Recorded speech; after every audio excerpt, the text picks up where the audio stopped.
Welcome to మెగానన్ TV off the record. Paschima Godavari జిల్లాలోని ఆ నియోజకవర్గంలో తెలుగు తమ్ముళ్లు కుమ్మలాట ఆ పార్టీ మనుగడకు తిలోదకాలు పలకనుందా? ఆధిపత్యం కోసం నువ్వా నేనా అంటూ టీడీపీ నేతలు రోడ్డెక్కారు. తెలుగు తమ్ముళ్లలో విభేదాలను అధిష్టానం చూస్తూ ఎందుకు ఊరుకుంటుంది? పశ్చిమలోని టీడీపీ కంచుకోటగా ఉన్న నియోజకవర్గంలో తెలుగు తమ్ముళ్ల వర్గ విభేదాలపై స్పెషల్ ఫోకస్.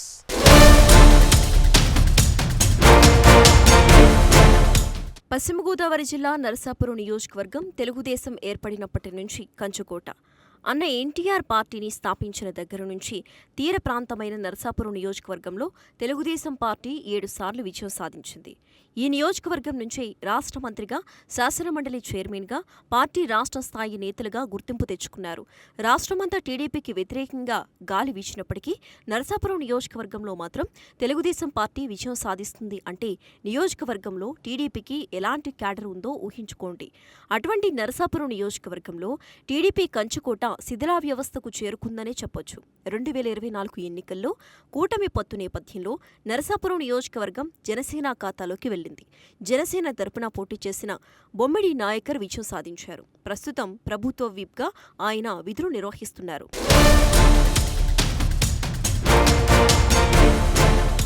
నరసాపురంలో ఇటీవల జరిగిన ఏఎంసీ చైర్మన్ ప్రమాణ స్వీకారంలో ప్రోటోకాల్ రగడ టీడీపీలో నెలకొన్న వర్గ విభేదాలు ఒక్కసారిగా బట్టబయలు చేసింది. ఏఎంసీ చైర్మన్ ప్రమాణ స్వీకారానికి మాజీ ఎమ్మెల్యే బండారు మాధవనాయుడికి ఆహ్వానం రాలేదని స్వయంగా పార్టీకి వ్యతిరేకంగా తన వర్గంతో మాధవనాయుడు నిరసన ర్యాలీ చేపట్టారు. 2014లో టీడీపీ తరపున పోటీ చేసి విజయం సాధించిన మాధవనాయుడికి 2019లో కూడా చంద్రబాబు టికెట్ ఇచ్చారు. అయితే అప్పుడు జరిగిన ఎన్నికల్లో వైసీపీ అభ్యర్థి ప్రసాద్ రాజుపై పోటీ చేసి మాధవనాయుడు ఓటమి పాలయ్యారు.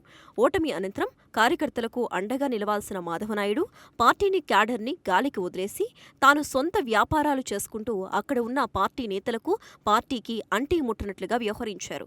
ఈ నేపథ్యంలోనే టీడీపీ సీనియర్ నేత పొత్తూరి రామరాజుకు ఇన్ఛార్జ్ బాధ్యతలు అధిష్టానం అప్పగించింది.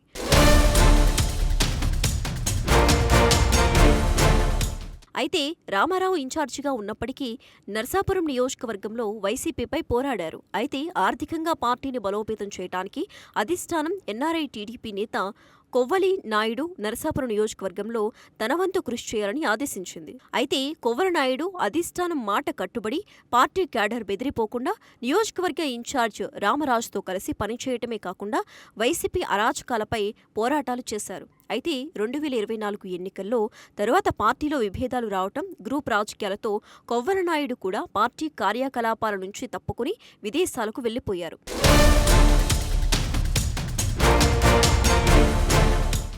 కూటమి ప్రభుత్వం అధికారంలోకి వచ్చిన తర్వాత నియోజకవర్గ టీడీపీ ఇన్ఛార్జి పొత్తూరి రామరాజు, మాజీ ఎమ్మెల్యే బండారు మాధవనాయుడుల మధ్య విభేదాలు ఒక్కసారిగా తారాస్థాయికి చేరుకున్నాయి. ప్రభుత్వం చేపట్టే కార్యక్రమాలకు తనను పిలవటం లేదని ప్రధానంగా మాధవనాయుడు ఆరోపణలు చేస్తున్నట్లు టాక్. తాజాగా మోంతా తుఫాను బాధిత కుటుంబాలను పరామర్శించే సమయంలోనూ టీడీపీలోనూ మాధవనాయుడు వర్గం, రామరాజు వర్గాల మధ్య ఘర్షణలు తలెత్తాయి. తుఫాను బాధితుల పరామర్శకు వెళ్లిన టీడీపీ నేతలు ఒకరిపై ఒకరు దాడులు కూడా చేసుకుంటున్నారనే ఆరోపణలు కూడా ఉన్నాయి. ప్రధానంగా ఇద్దరు నేతలు తమ ఆధిపత్య పోరు కోసం, తమ మనుగడ కోసం కార్యకర్తలను వాడుకుని 2 వర్గాలుగా చీలిపోయి పార్టీని భ్రష్టు పట్టిస్తున్నారు అని కూడా పలువురు ఆరోపిస్తున్నారు.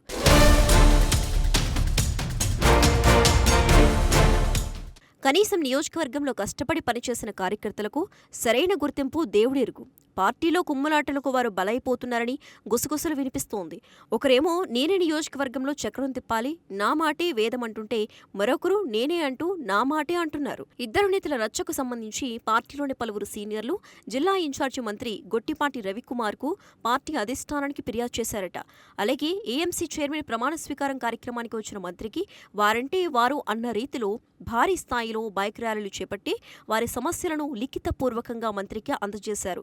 నియోజకవర్గంలో తెలుగుదేశం పార్టీలో ఇంత జరుగుతున్నా కూడా అధిష్టానం మాత్రం కనీసం పట్టించుకోవటం లేదని, పార్టీని, పార్టీ నేతలని గాలికి వదిలేస్తుందని రాజకీయ విశ్లేషకులు అంటున్నారు.